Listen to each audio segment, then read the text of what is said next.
I was driving my granddaughter home from her ballet recital when she grabbed my arm so hard I almost swerved into the next lane. Her small fingers dug into my sleeve, trembling. "Grandpa, please don't go home tonight. I know something about Victoria. You have to believe me this time." I looked at Lily in the rearview mirror.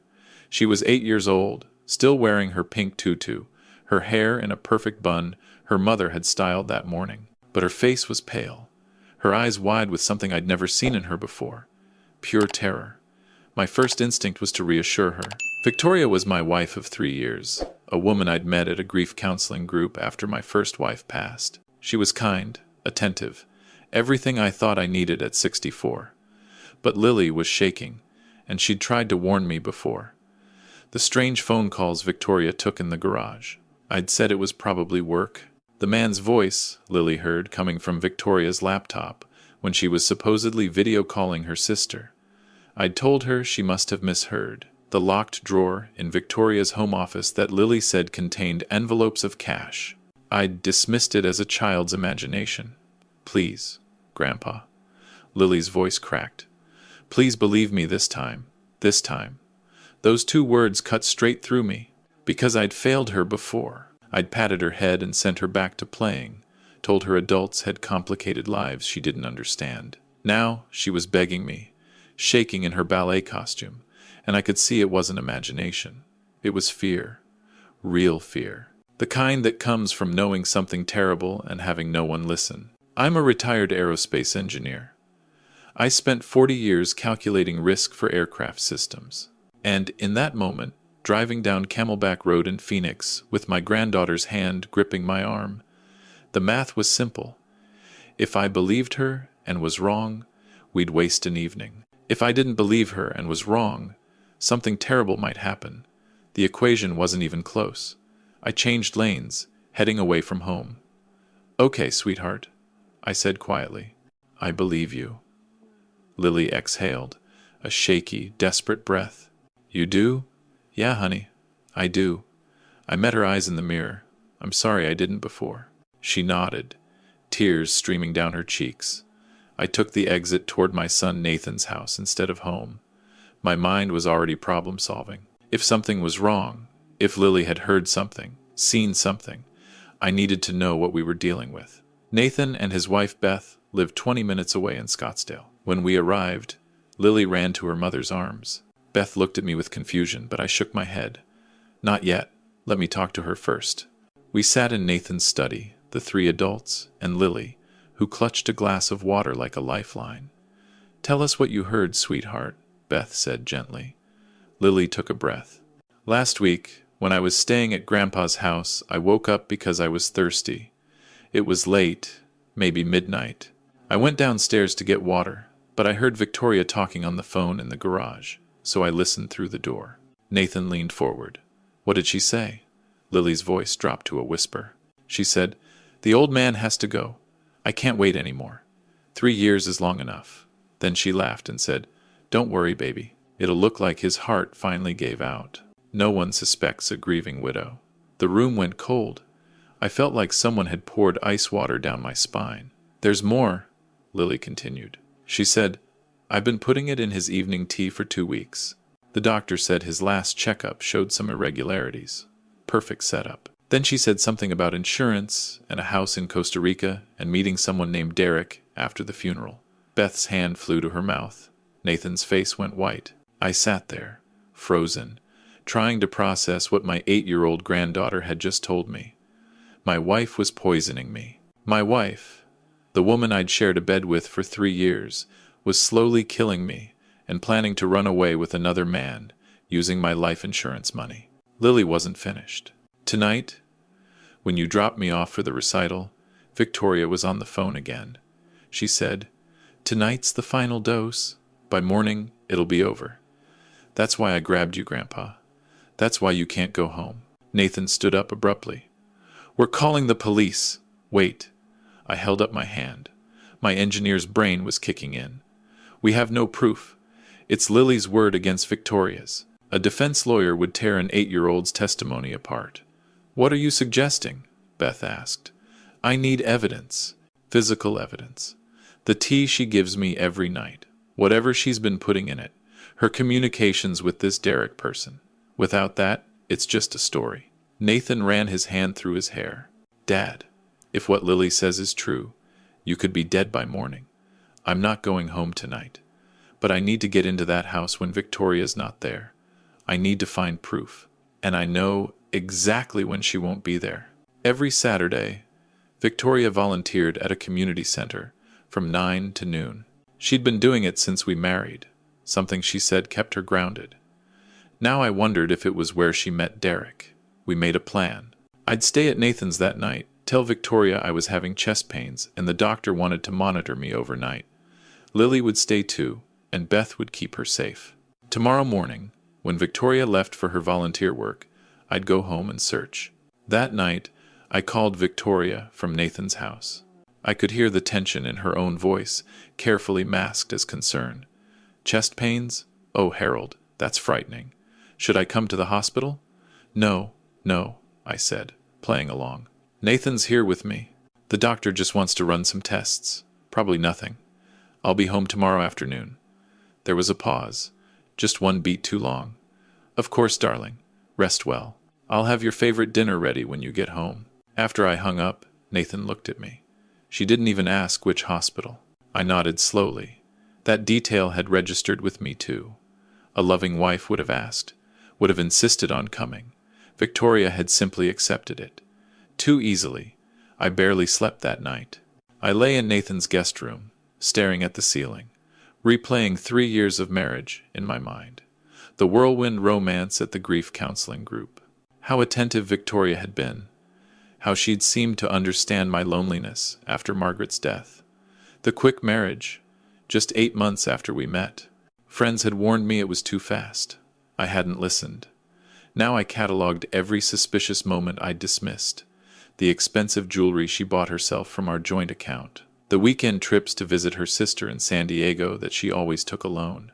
The way she insisted on making my evening tea herself, calling it her special blend. I'd thought it was sweet.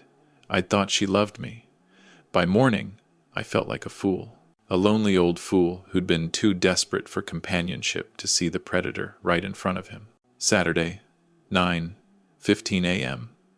I watched from Nathan's car, parked a block away, as Victoria backed out of our driveway in her white Mercedes. The car I'd bought her for our 2nd anniversary. She drove past without noticing me, headed toward the community center, or wherever she was really going. I waited 10 minutes to be safe, then approached my own house like a burglar. I'd lived there for 30 years, raised Nathan there with Margaret, buried my grief there after she died. Now I crept through my own front door with my heart pounding. I went straight to the kitchen. Victoria's tea collection was in the cabinet above the stove. Her special blend, as she called it, was in a decorative tin. I opened it, sniffed. It smelled normal, chamomile, and something floral. But there was a faint chemical undertone I'd never noticed before. Or maybe I'd just never paid attention. I sealed a sample in a plastic bag.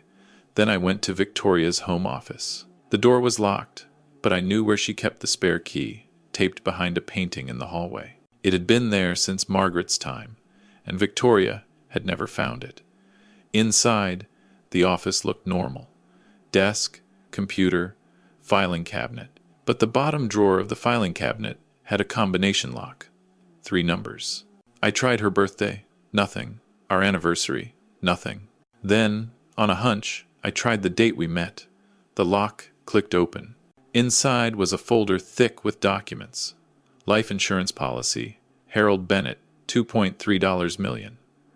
Beneficiary, Victoria Bennett. A printout of real estate listings in Costa Rica. Beach houses. Expensive ones. Bank statements from an account I'd never seen. Deposits of $500, $1,000, $2,000 over 2 years. All from our joint account, transferred to this hidden one. And photos. Victoria with a man I'd never seen. Younger than me, maybe 50, with slicked back hair and a tan that spoke of beach vacations. In one photo, they were kissing. In another, they were on a yacht, champagne glasses raised. The most recent photo was dated 3 weeks ago. I kept digging. A burner phone, cheap and prepaid. I powered it on. The contact list had one entry. D. The text messages made my stomach turn. 2 months ago. V. How much longer? D. Patience, baby. Has to look natural. 1 month ago. V. The doctor visit went perfectly. He's worried about his heart now. D. Good girl. Set the stage. 3 weeks ago. D. Found the perfect place in Manuel Antonio. Ocean view. V. Can't wait to start our real life. 2 weeks ago. V. Started the final phase. D. How long? V. Doctor said 3 to 4 weeks with his heart history. D. You're amazing. I love you. V. I love you too. After this is over, we're free. The most recent message was from last night. V. Tomorrow morning. Final dose. He's at his son's tonight. Some chest pain scare. Perfect timing. D. By Monday, you're a widow. By Friday, you're on a plane. Champagne on me. I sat in that office chair, 67 years old, reading the blueprint of my own murder planned by the woman I'd married to escape loneliness. My hands were shaking, but I kept reading because I needed to understand. There was more. Research printouts on undetectable poisons, articles about medications that mimic heart attacks, a purchase receipt from an online pharmacy in Mexico for something called digitalis, ordered 6 months ago. Digitalis. I knew that drug. Margaret had taken it briefly for her heart condition before she passed. In the right doses, it treated heart problems. In the wrong doses, it caused heart attacks. Victoria had been slipping me digitalis for weeks. Every cup of evening tea, every loving gesture as she handed me the mug and kissed my forehead. She'd been killing me one sip at a time. I photographed everything, every document, every text, every receipt, sent copies to Nathan's email, to my own secure cloud, to the attorney who'd handled Margaret's estate. Then I put everything back exactly as I'd found it, locked the drawer, returned the key behind the painting. I had evidence. Now I needed a plan, and I knew exactly who to call. Richard Espinoza had been my closest friend for 40 years. We'd started at the aerospace company together, raised our kids together, buried our wives within 2 years of each other. More importantly, his daughter Camila was an assistant district attorney in Maricopa County. I called Richard from my car, parked in a grocery store lot. I need to talk to Camila. It's urgent. An hour later, I sat in Camila Espinoza's home office, spreading evidence across her desk, while Richard paced by the window. Camila studied the photographs in silence. When she reached the texts about the final dose, she set them down carefully. Mr. Bennett, this is damning. But we need to be strategic. How so? A defense attorney will argue the phone was planted, that you fabricated the texts, forged the documents. We need her voice. Confessing. My stomach dropped. You want me to confront her? I want you to get her on tape, admitting what she's done. She thinks you're dying. She thinks she's won. That arrogance will make her talk. Camila made calls. Within 2 hours, I was sitting across from Detective Marcus Webb, a homicide investigator with 28 years on the force and a face that had seen too much evil to be surprised by any of it. He reviewed the evidence with steady hands. Digitalis poisoning, he said quietly. Takes weeks. Mimics natural heart failure. She did her homework. Will you help? My voice cracked. I know male victims aren't usually taken. Mr. Bennett. Webb cut me off. I don't care about gender. I care about justice. His eyes met mine. My own father was killed by his second wife. Insurance money. She got away with it because no one believed an old man could be a victim. I've been waiting 30 years for a case I could actually prove. Something loosened in my chest. Someone believed me. Someone with a badge. Here's what we're going to do, Webb said, leaning forward. We set up a meeting. Public place, lots of witnesses, but somewhere she'd feel comfortable talking. You wear a wire. Make her explain. Get her to say the words. What if she doesn't talk? She will. Webb's voice was certain. She thinks you're already dead. When you show up alive, she'll panic. People confess when they panic. Camila nodded. Sunday brunch. Somewhere upscale, somewhere Victoria would want to maintain appearances. I'll have plainclothes officers positioned throughout the restaurant. The moment we have enough, we move in. I thought about Victoria's favorite restaurant, The Palm Court at the Arizona Biltmore. She loved the champagne brunch, the white tablecloths, the way the staff remembered her name. Perfect, I said. She'll never suspect anything there. That afternoon, Detective Webb taught me how to wear a wire. A tiny microphone taped to my chest, a receiver that looked like a hearing aid. Keep her talking, he instructed. Open questions. Ask why. Make her explain her reasoning. Guilty people love to explain. They want you to understand how clever they've been. That evening, I texted Victoria from Nathan's phone, pretending to be him. Dad was discharged. He's tired but coming home tomorrow. Wants to take you to brunch at the Biltmore to celebrate. His way of apologizing for worrying you. She responded within minutes. How wonderful. I've been so worried about him. Tell him I love him and can't wait to see him. I stared at those words. I love him. Had she ever meant them? Had anything in our marriage been real? That night, I lay awake again, but this time, I wasn't replaying memories. I was preparing. I was 67 years old. I'd survived the death of my first wife, the loneliness that followed, and apparently 2 weeks of slow poisoning. Tomorrow, I would face the woman who'd tried to kill me, and I would make her tell the truth. Sunday morning came with brilliant Arizona sunshine, the kind of golden light that made the desert beautiful. I dressed carefully. Navy blazer, white shirt, the gold watch Margaret had given me for our 40th anniversary. I looked in the mirror and saw an old man who'd almost been murdered by his own wife, but also a man who wasn't dead yet. The Palm Court was exactly as I remembered. Crystal chandeliers, white tablecloths, the gentle clink of silverware and champagne glasses, elegant women in Sunday dresses, well-dressed couples celebrating anniversaries, birthdays, ordinary happiness. I arrived at 10:45. The hostess recognized me from previous visits with Victoria. "Mr. Bennett, so lovely to see you. Your wife isn't here yet." "She will be," I said. "May I have the table by the window?" Detective Webb's voice crackled through my hidden earpiece. Audio check. "Perfect. We've got you." I sat down, ordered coffee, and waited. My hands were steady. I was surprised by that. I'd expected to be nervous, but instead, I felt calm, clear, like everything in my life had led to this moment. At 11:02, Victoria walked through the door. She wore a cream-colored dress, tasteful pearls, her silver blonde hair perfectly styled, the grieving wife who'd almost become a wealthy widow. She saw me and her face performed concern perfectly. "Harold, darling!" She rushed to the table, bent to kiss my cheek. I let her. "How are you feeling? You gave us such a scare." "I'm feeling better," I said evenly. "Much better, actually."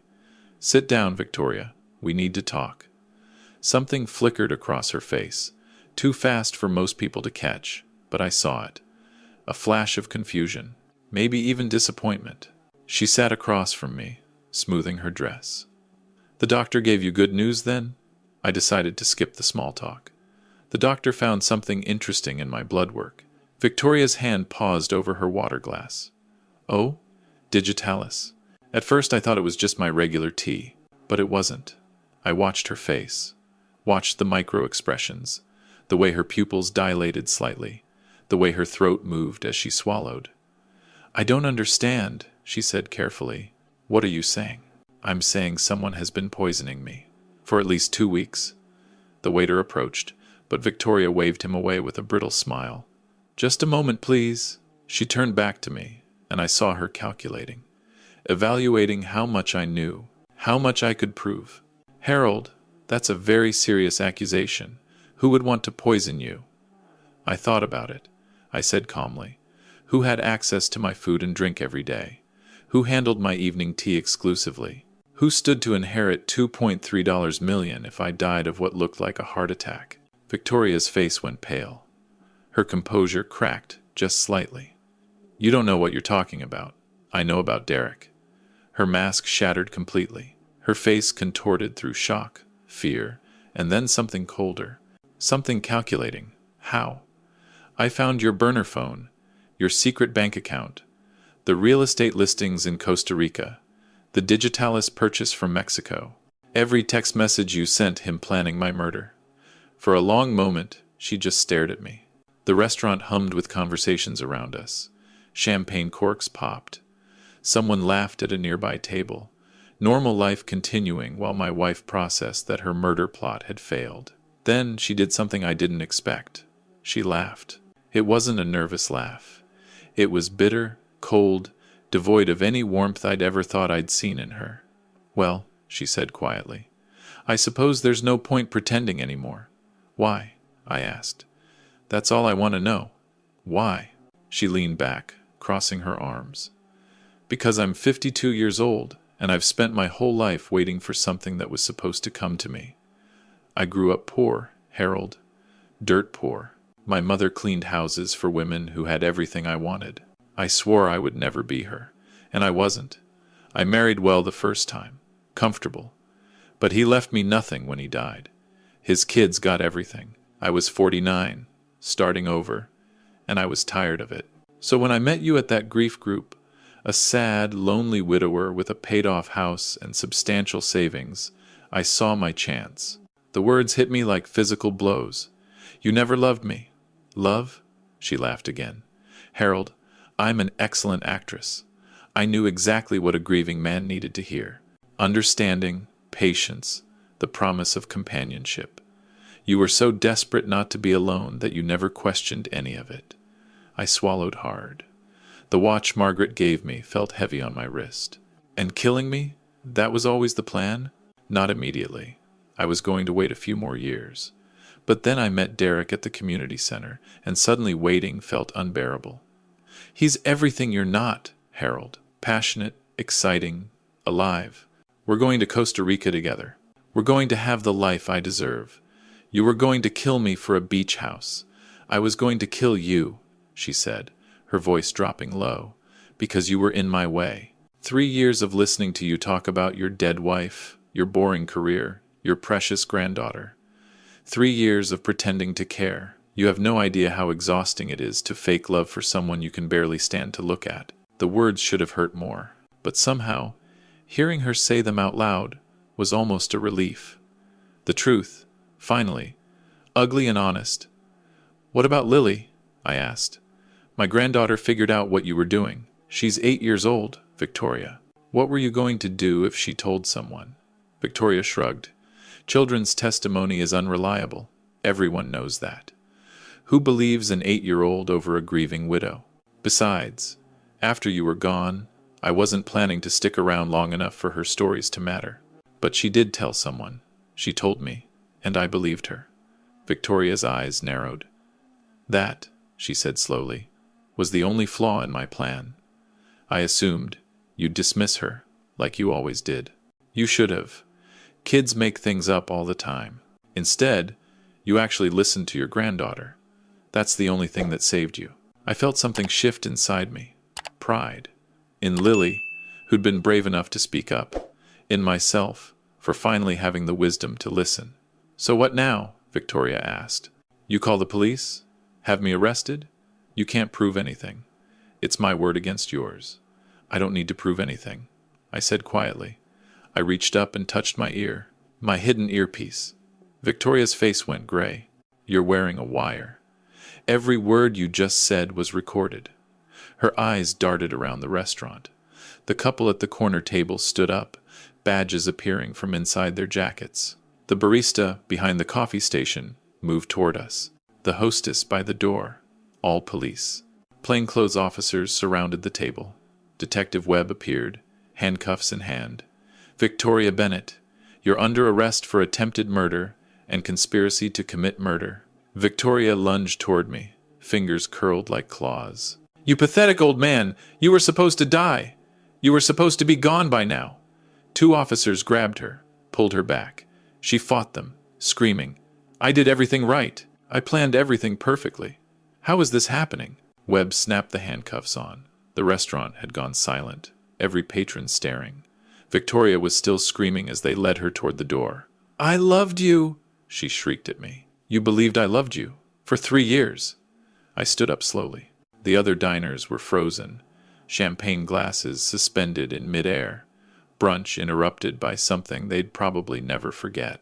I watched Victoria being dragged through the elegant doors, her cream dress twisted, her perfect hair falling down, her composure completely shattered, and I felt nothing. Not relief, not satisfaction, just emptiness. The woman I'd shared my life with for 3 years had never existed. She was a performance, a mask, a calculated manipulation of a lonely old man. Detective Webb came back to me. "Mr. Bennett will need you to come down to the station for your statement." I nodded. "Can I call my son first? He needs to know it's over." "Of course. Take all the time you need." I stepped outside into the Arizona sunshine. The desert air was warm and dry. I pulled out my phone and called Nathan. "It's done," I said when he answered. She confessed. I could hear Lily's voice in the background, asking what was happening. "Tell Lily," I said, my voice breaking. "Tell her she saved my life. Tell her Grandpa is safe because she was brave enough to speak up." The trial lasted 3 weeks. The prosecution's case was airtight. My recorded confession. The digitalis in Victoria's special tea blend, confirmed by lab analysis. The burner phone texts, verified by cell tower records. Derek's testimony, secured through a plea deal that gave him 10 years instead of 20. He claimed Victoria was the mastermind, that she'd approached him with the plan, seduced him into participating, promised him half the insurance money and a new life together. I believed him. Victoria was brilliant at manipulation. She'd manipulated me for 3 years without raising suspicion. Derek was probably just another tool she used. Victoria's defense attorney tried everything. Coerced confession, entrapment, temporary insanity brought on by emotional distress. The jury didn't buy any of it. They found her guilty of attempted murder, conspiracy to commit murder, and fraud. The judge sentenced her to 25 years. I sat in that courtroom and watched her face as the sentence was read. She didn't cry, didn't show any emotion at all, just stared straight ahead, finally stripped of all her masks. 25 years. She'd be 77 when she got out.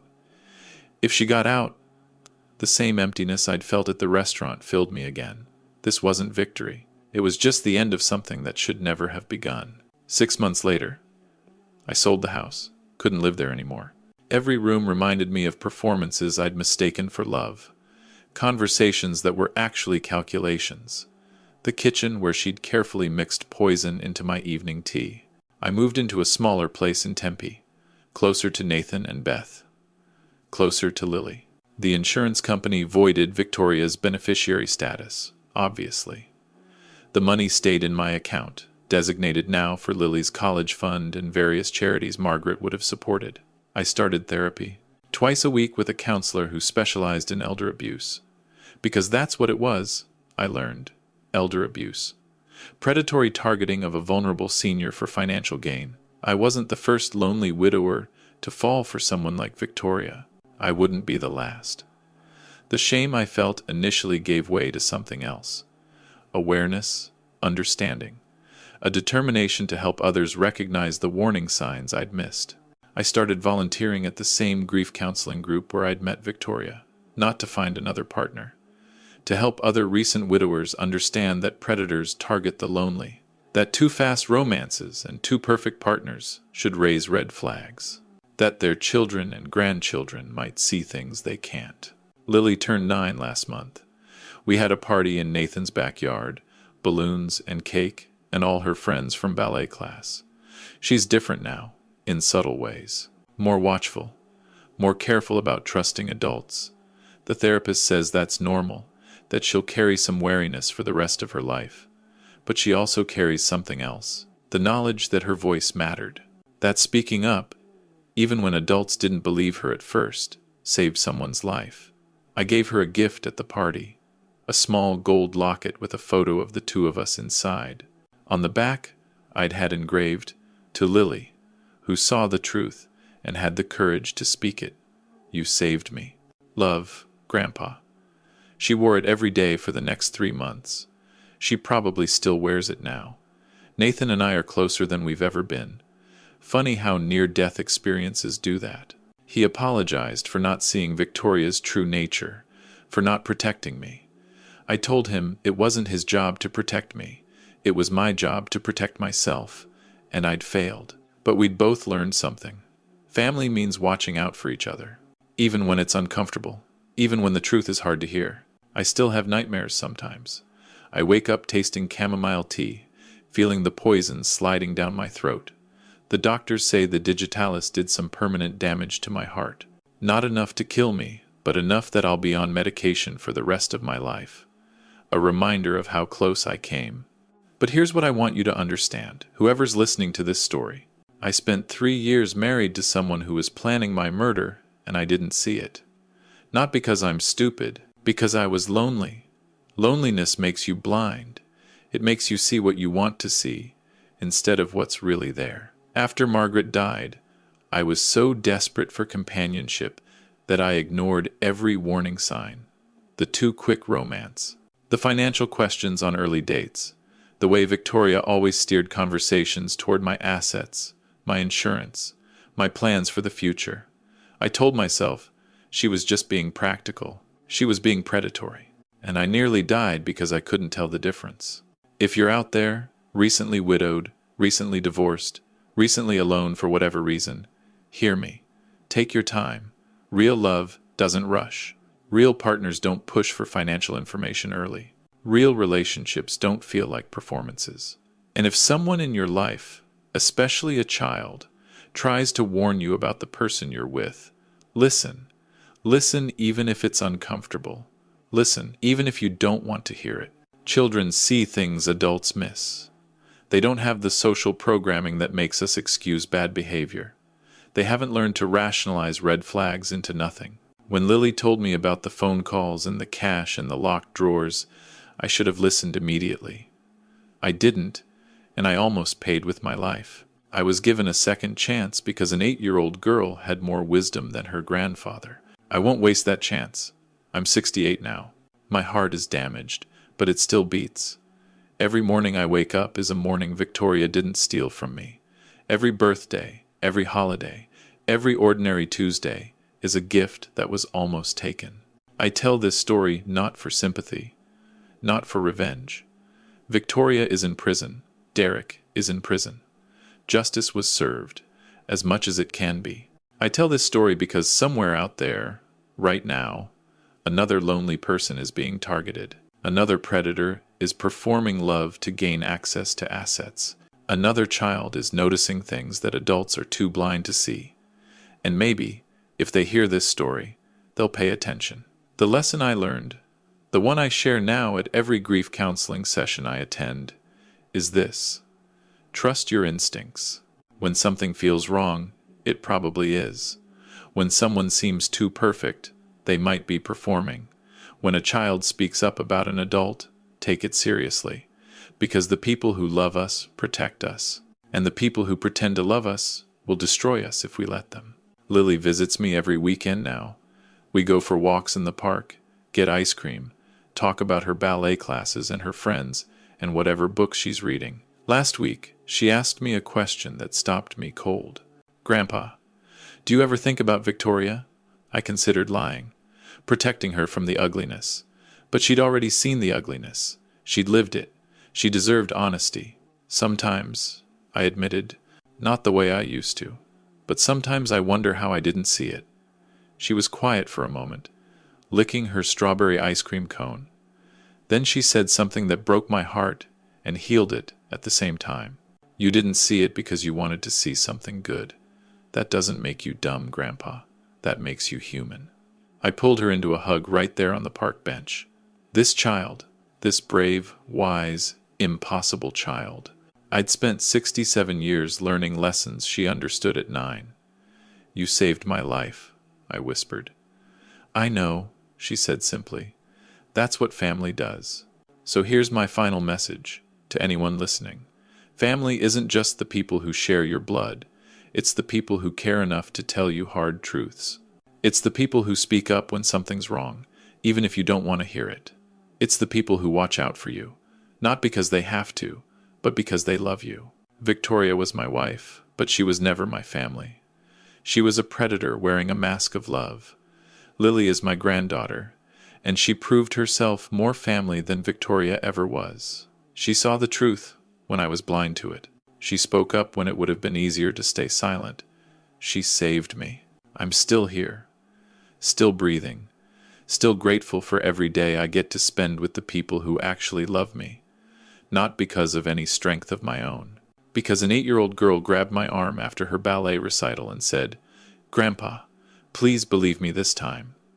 And this time, thank God, I did. If this story resonated with you, please leave a comment below sharing your thoughts. Subscribe to Astral Vengeance for more true stories and hit that share button. You never know who might need to hear this message today. Stay safe out there, friends. And remember, listen to the people who love you, even the small ones. Especially the small ones. They might just save your life.